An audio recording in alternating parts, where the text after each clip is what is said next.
Olá, alunos do oitavo ano, aqui é a professora Raira, da disciplina de Filosofia do Colégio Santa Rita, e nós vamos dar continuidade às nossas aulas de filosofia, sendo essa a nossa quinta aula, tá bom? Na qual nós vamos falar um pouco sobre o conhecimento, certo? E os empiristas.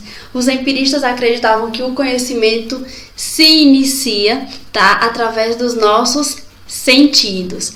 Bom, antes de iniciarmos de fato com esses filósofos, nós temos que retomar um pouco para entender melhor isso.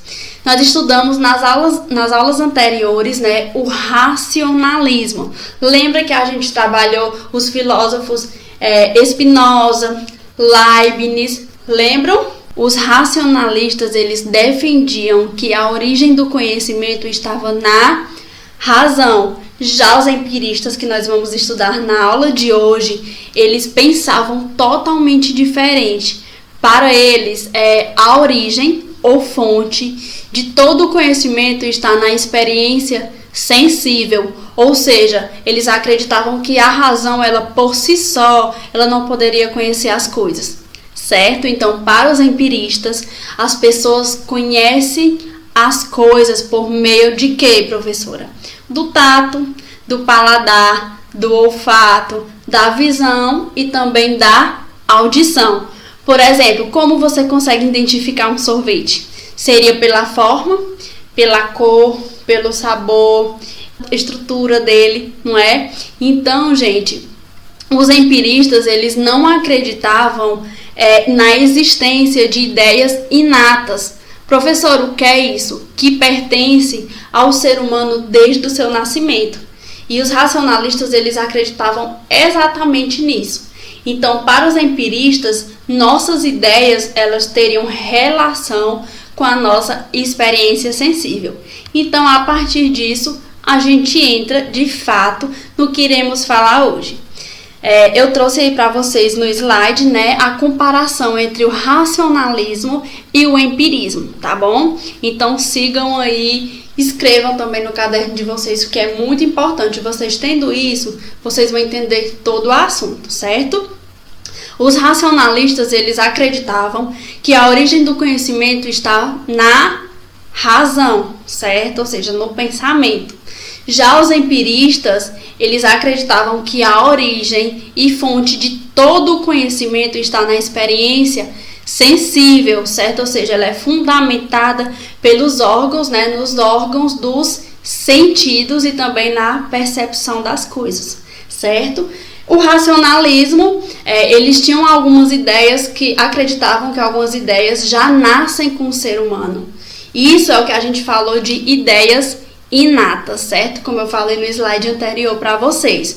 Então, isso independe da experiência sensível, ou seja, nós já nascemos com essas experiências. Já os empiristas não acreditavam nisso, certo? Eles vão defender que as ideias possuem relação com as nossas experiências sensíveis, ou seja, eu só entendo as coisas depois que eu uso através dos meus sentidos, ou seja, depois que eu vejo, depois que eu pego, certo? Que eu escuto.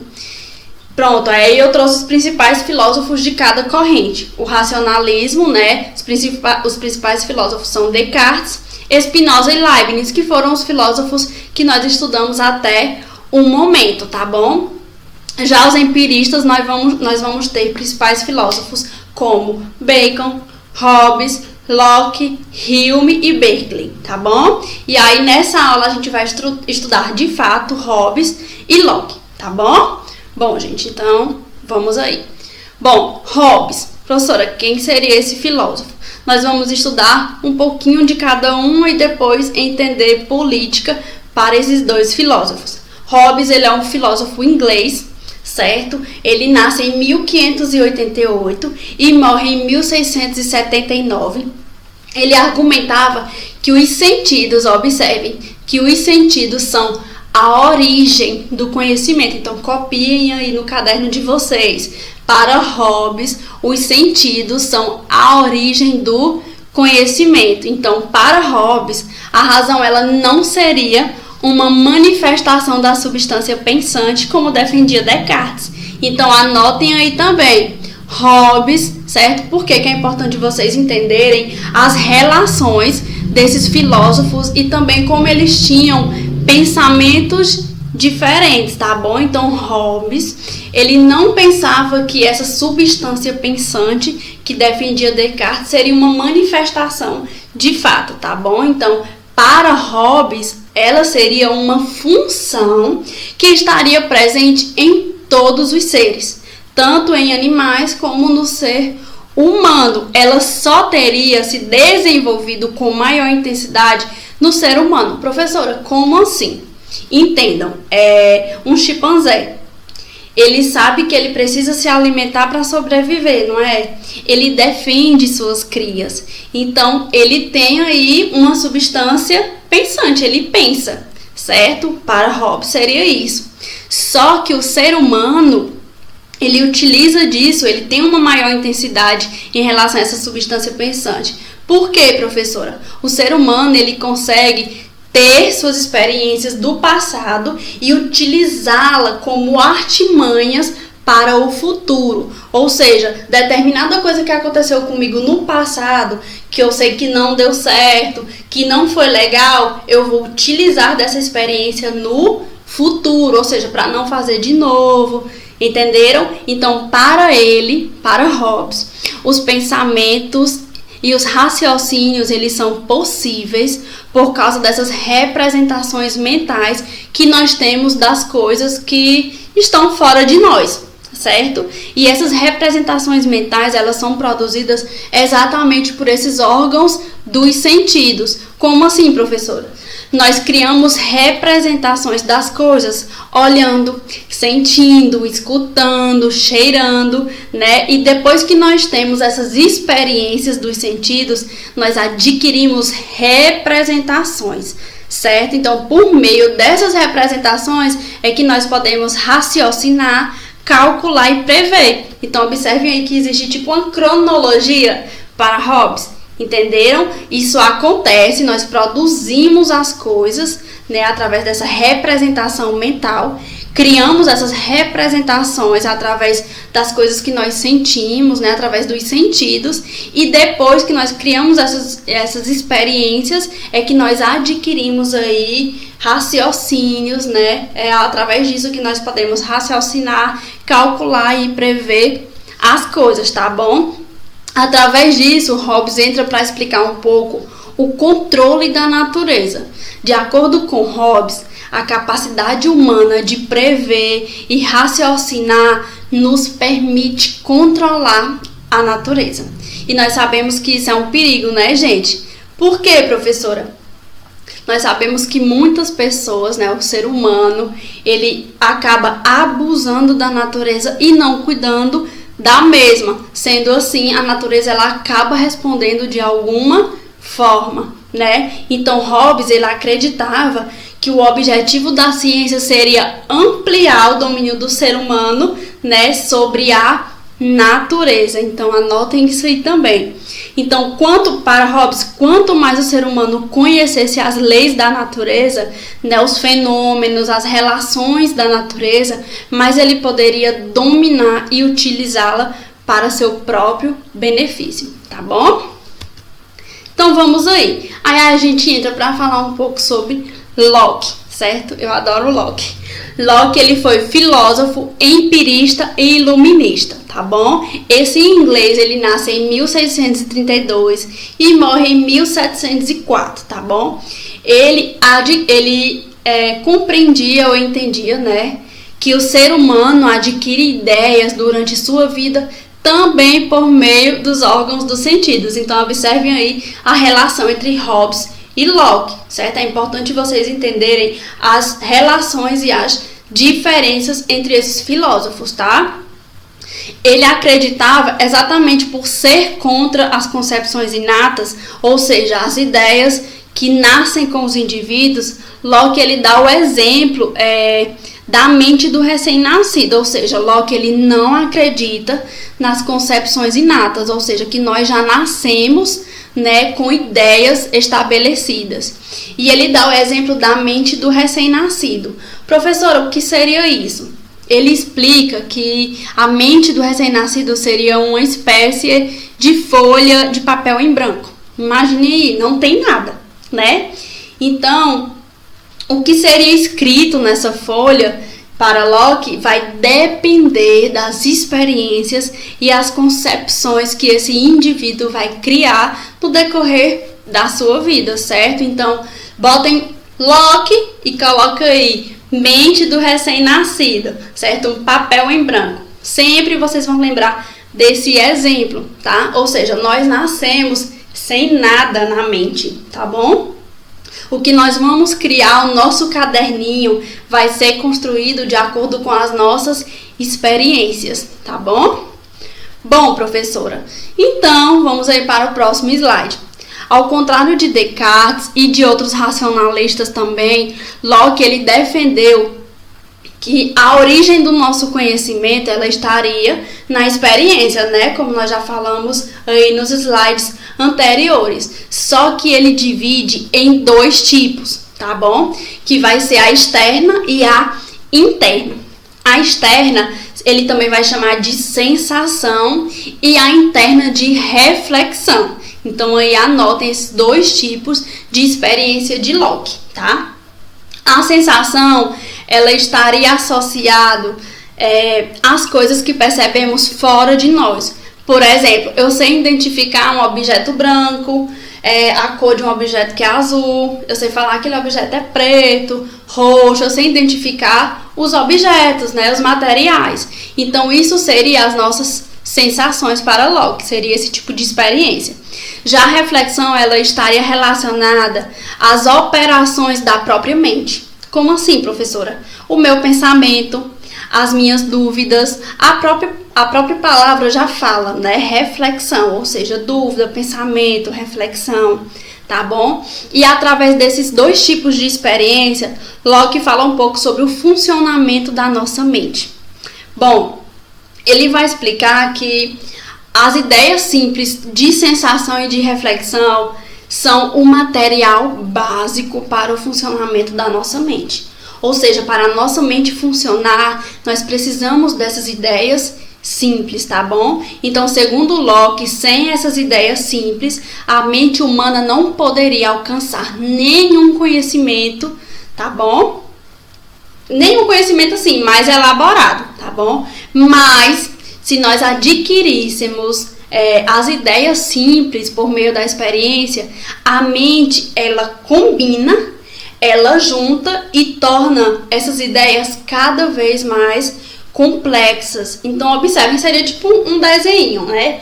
As ideias mais simples, elas podem formar ideias mais complexas, e essas ideias simples, elas têm como base, né, essas experiências da sensação e da reflexão, ou seja, para nossa mente funcionar, elas precisam dessas ideias base, né, na nossa vida, que seria a sensação e a reflexão. E a partir delas, né, a nossa mente, ela funciona aí até causar, né, ideias mais complexas, certo? Então, através disso, a gente entra para falar um pouco sobre os justnaturalismo. O que é isso, professora? Justnaturalismo.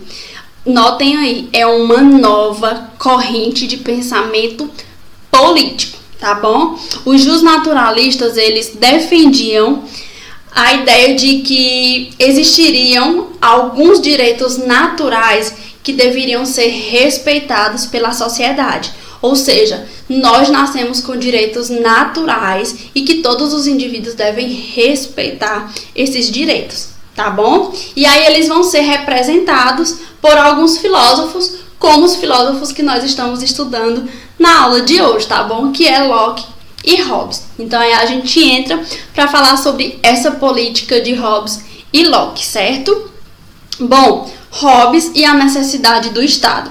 Hobbes, ele cria o Leviatã, que vai ser uma das suas principais obras, né? E a gente precisa entender que quando Hobbes ele cria o Leviatã, ele está num momento do pós-renascimento. Então vocês precisam compreender que ele está em um momento em que a ideia de mundo está saindo do pensamento teocêntrico, para a ideia antropocêntrica. O que seria isso, professora?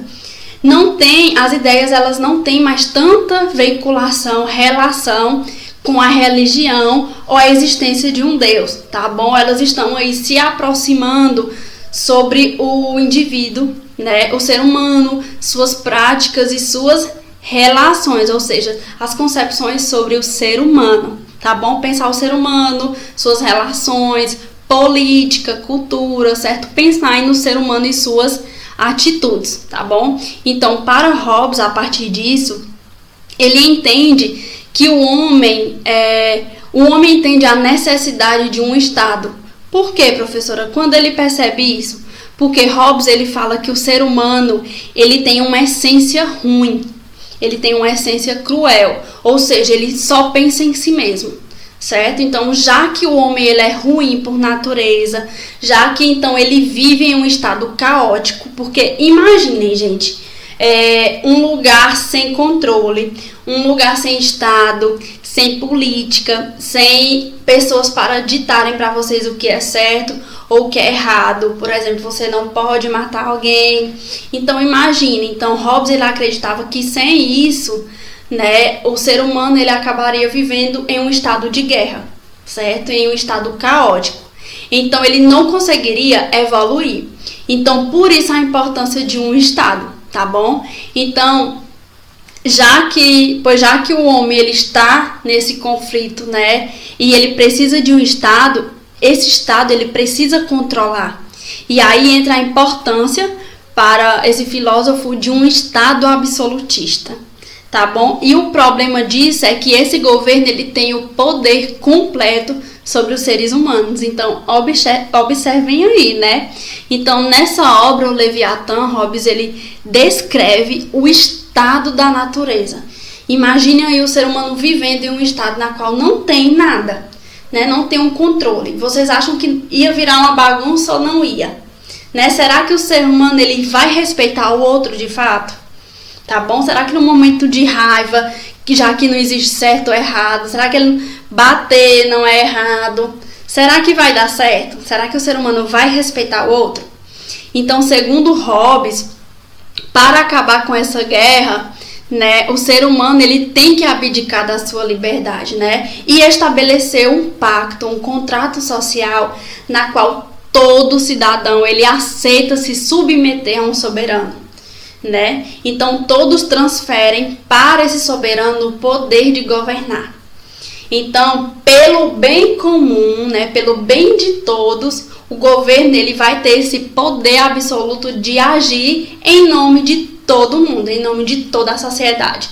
E aí, a partir disso, esse soberano ele pode recolher impostos, ele pode impor leis, criar leis, e aí tá o problema desse poder absolutista, tá bom? E aí, a gente entra para falar um pouco sobre política através de Locke. Locke, diferente de Hobbes, ele vai falar sobre o poder legislativo. Sobre Locke, nós precisamos entender que para ele, o ser humano, ele tem direitos naturais, que nascem com ele, tá bom? Ou seja, são direitos que ninguém pode me tirar. Direitos naturais que são vinculados à existência humana. Logo, não pode ser questionado por ninguém, não pode ser tomado, tá bom? Então, quando pensarmos em Locke, tem que vir logo em mente, direito à vida. Ou seja, a vida ela não pode ser tomada, ela não pode ser tirada, porque ela é minha por direito, tá bom? Locke ele também fala sobre o direito à liberdade e direito à propriedade privada. O que seria essa liberdade, professora? Eu tenho a liberdade de expressão, eu tenho a liberdade a escolher a minha religião e eu também tenho a liberdade de pensamento, de pensar o que eu quero, certo? E direito à propriedade privada, que seria o quê? Eu tenho o direito a uma propriedade e se eu tenho a minha casa, ninguém pode tomar ela de mim, porque ela é minha por direito. Então, a partir disso, o Estado ele deve garantir esses direitos ao indivíduo. Então, observem, não cabe ao Estado intervir, certo? Ele apenas deve garantir esses direitos ao indivíduo, tá bom? Então, ao contrário de Hobbes, Locke, ele já pensava que a constituição de uma sociedade política não exigia que os cidadãos transferissem seus direitos para um soberano. É diferente, né? De acordo com Locke, para acabar com esses conflitos do ser humano, né, instintivo, que é totalmente diferente, os homens, eles se associariam, né, e estabeleceriam um contrato social para viver em harmonia, tá certo? Em tranquilidade. Então, os cidadãos, eles não têm a necessidade de transferir seus direitos para um soberano, né? Mas eles obedecem leis. Então, é diferente. Então, a primeira lei de um poder legislativo, a primeira lei de uma sociedade política seria estabelecer aí um poder legislativo, certo? E aí, esse poder legislativo, ele é responsável pela elaboração de leis, como nós já sabemos, certo?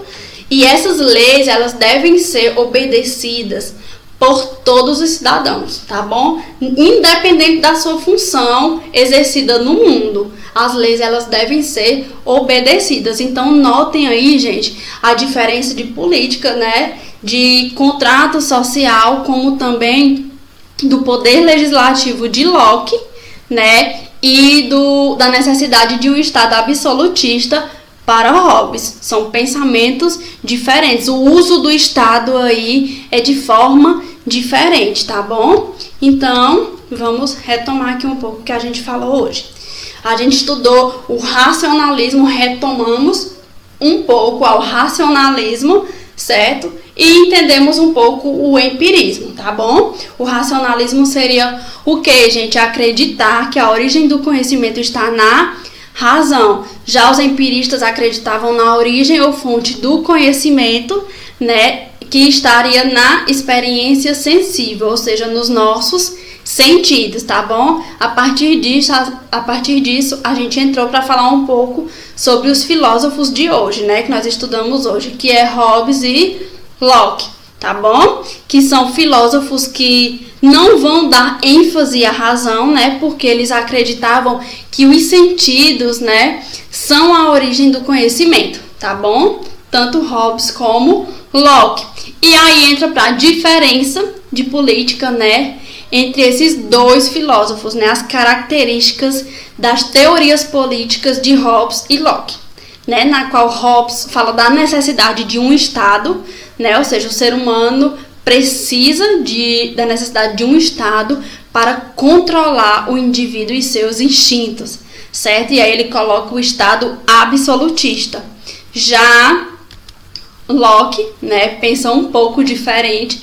Locke, ele vai falar assim que o ser humano, ele precisa, né, ter aí algo que rege, mas seria um poder legislativo, ou seja, um poder que cria leis, né, estabelecidas aí para a sociedade viver de forma mais tranquila, né, o contrato social para viver de forma tranquila, mas esse poder legislativo, essas elaborações de leis devem ser estabelecidas e respeitadas por todos os indivíduos, tá bom?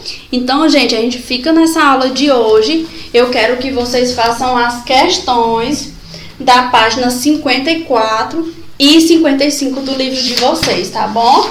Que aí na próxima aula a gente responde, tá? Essas questões. Retomamos de novo falando um pouco sobre o racionalismo, né, e os empiristas, certo? A gente retoma os filósofos de novo, falando aí sobre os filósofos racionalistas, né, Leibniz, Descartes, né, retomar esses filósofos, e falamos também sobre Locke, tá, e Hobbes, que aí nas outras aulas nós vamos falar de outros filósofos empiristas também, tá bom, gente?